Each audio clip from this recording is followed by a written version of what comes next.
अस्सलामुअलैकुम। मैं प्रोफेटोपैथिक हकीम मुज़फ़्फ़र हुसैन अजमल आपसे मुखातिब हूँ।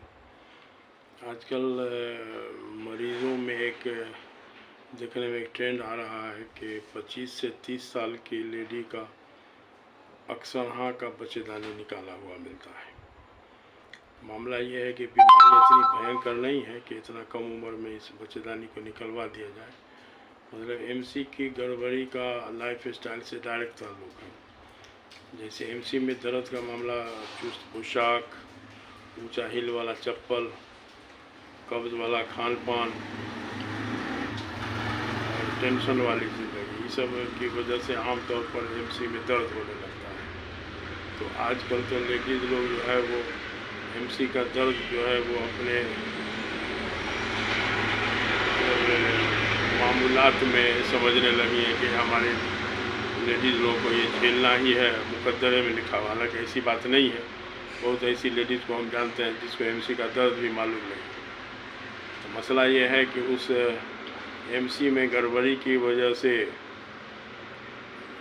अंग्रेज़ी दवा, एंटीबायोटिक वगैरह इस सब के चक्कर में ज़ख़म की शक्ल बनता है। अब ज़ख़म में कोई बहुत बड़ा मामला नहीं है, जड़ी बूटी के नज़दीक बड़े आसानी से ठीक हो जाता है। वही थोड़ा बढ़ते हुए जो है वो लोग हड़बड़ा के बहुत कम उम्र 25-30 साल के उम्र में ही बच्चेदानी निकलवा लेते हैं। उसके बाद ज़िंदगी भर परेशानी झेलना पड़ता है। बच्चेदानी बेकार अंग तो नहीं है। कुछ दिन पहले यूरोप में एक ट्रेंड चला था कि एमसी बंद होने के बाद लोग बच्चेदानी को ऑपरेशन करके निकलवा देते थे कि बेकार पार्टी का कोई ज़रूरत नहीं है। जब लोगों को हार्ट ट्रबल होने लगा तो उसके बारे में लोगों ने मना करना शुरू किया।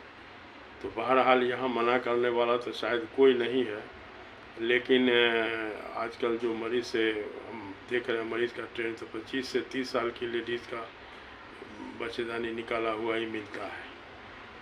तो इसमें बहुत ज़्यादा फ़िक्र की बात नहीं है। खान पान कब्ज़ नहीं होने दिया जाए और तरीके से हिल वाला चप्पल से बचना चाहिए। हिल वाला चप्पल जो है ना, वो जब एड़ी ऊंचा होता है तो कमर पीछे की तरफ चला जाता है बैलेंस करने के लिए, और सीना आगे की तरफ निकल जाता है।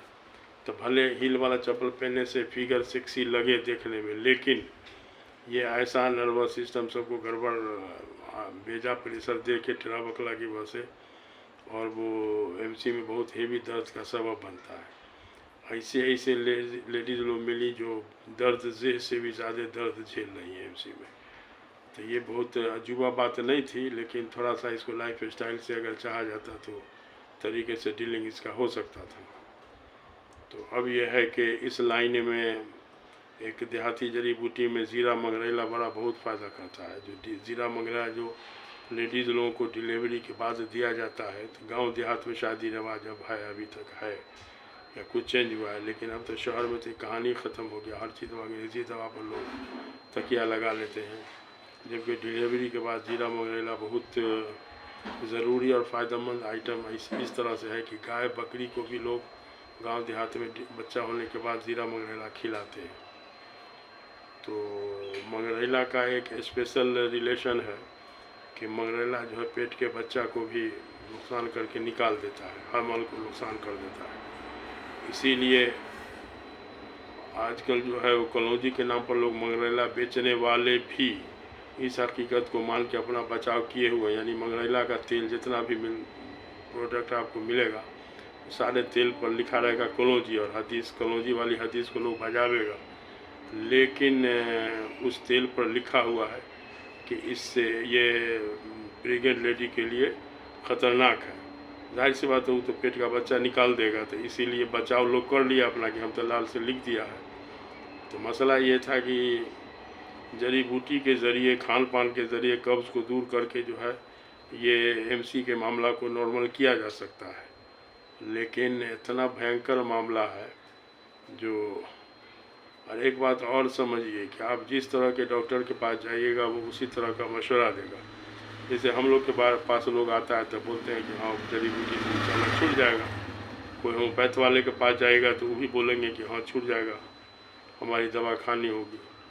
उसी तरह से आप किसी सर्जन के पास जाइएगा तो सर्जन भी थोड़े इनकार करेंगे, वो भी कहेंगे ना उसको ऑपरेशन करके निकाल देंगे, कोई दिक्कत नहीं होगा। तो मसला ये है कि बाद वाली ज़िंदगी में झेलने के लिए तैयार रही अगर कम उम्र में 25-30 साल की उम्र में अगर आपने बच्चेदानी निकलवा लिया है तो ये आसान चीज़ नहीं है। तो थोड़ा सा इसमें है कि अक्लमंदी लाइफ स्टाइल को सीधा किया जाए।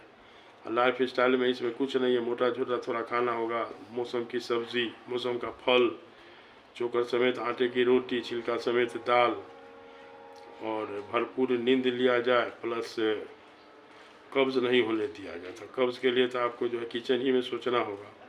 और मौसम का जितना भी फल है, कोई फल नुकसान नहीं करेगा। और ये तो एक वर्ल्ड वाइड सच्चाई है कि एमसी के ज़माने में पानी नहीं गीजना चाहिए। तो ये तो है, सारी दुनिया इसको मान नहीं, बल्कि पानी गीजने वाले लोग को अक्सर टेटनस होते देखा गया है। तो अब यह है कि थोड़ा सा इससे बचा जाए।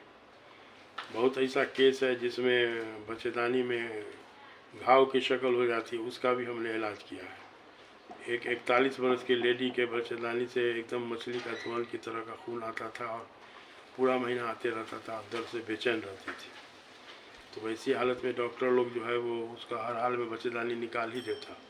लेकिन अल्हम्दुलिल्लाह कलकत्ता की बात है, 10-15 साल पहले की बात है, उसमें जो है 4 महीना दवा चली, माशाल्लाह ठीक हो गया। उसके बाद अब हुआ ये कि 5-6 महीना के बाद वही मरीज़ा जो है वो एक दूसरे लेडी को लेके आई हमारे यहाँ कलकत्ता में।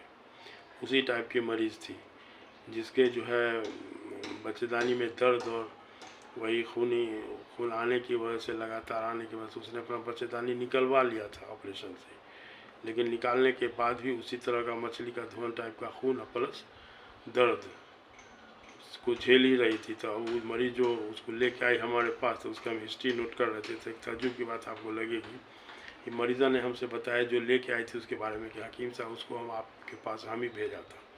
तो हम चौंक गए कि अरे आपको हाँ हमको जानकारी था आपके बारे में, तो हम इसको भेजा था।